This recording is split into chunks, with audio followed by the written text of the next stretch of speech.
বাংলাদেশের সবচেয়ে মেগা প্রকল্প রূপপুর নিউক্লিয়ার পাওয়ার প্ল্যান্ট।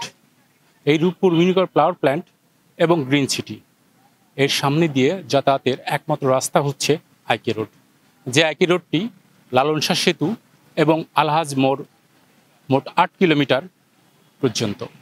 এই আইকে রোডের বর্তমানে খুবই বেহাল দশা। বিভিন্ন স্থানে খানা খন্দে ভরে রাস্তাটি একেবারে চলাচলের অনুপযোগী। মাঝে মধ্যে কর্তৃপক্ষ সড়ক ও জনপথের এই রাস্তাটি মেরামত করার জন্য দায়সারাভাবে কাজ সারেন, কিন্তু কিছুদিন গেলেই দেখা যায় রাস্তাটি ঠিক যেমন ছিল তেমনই আছে। আমার ফুলের ব্যবসা আছে পাশে।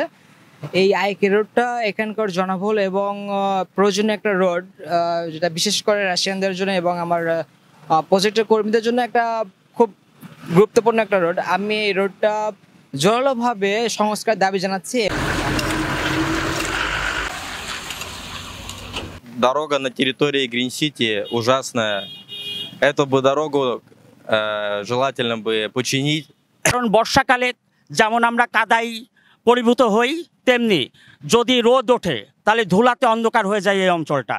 তাই আমি রোডস অ্যান্ড হাইওয়ে কর্তৃপক্ষকে বলবো, আপনারা যত দ্রুত পারেন এই রোডকে সংস্কার করে যত দ্রুত সম্ভব এটা বাস্তবায়ন করবেন। এই দাবি আমরা এলাকাবাসীর পক্ষ থেকে জানাচ্ছি।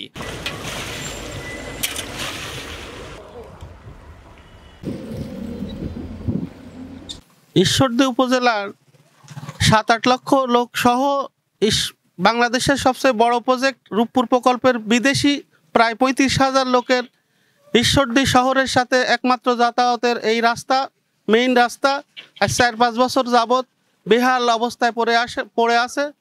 মাঝে মাঝে স্থানীয় প্রশাসন সামান্য কিছু মেরামত করে। আমরা এলাকাবাসী জোর দাবি জানাচ্ছি এই রাস্তাটি স্থায়ীভাবে ভালোভাবে মেরামত করার জন্য কিংবা পুনর্নির্মাণ করার জন্য। দেশি বিদেশি এবং সরকারের ভিআইপি মানুষের সহ স্থানীয় প্রায় ৩৭,০০০ মানুষের চলাচলের একমাত্র রাস্তা এই আইকে রোড। আইকে রোডের এই বেহাল দশা থেকে স্থানীয় মানুষ অতি দ্রুত মুক্তি চায়।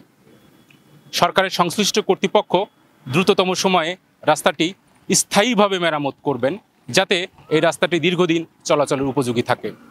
রূপপুর নিউক্লিয়ার পাওয়ার প্ল্যান্টের পাশ থেকে দেওয়ান সবুজ, চ্যানেল এস।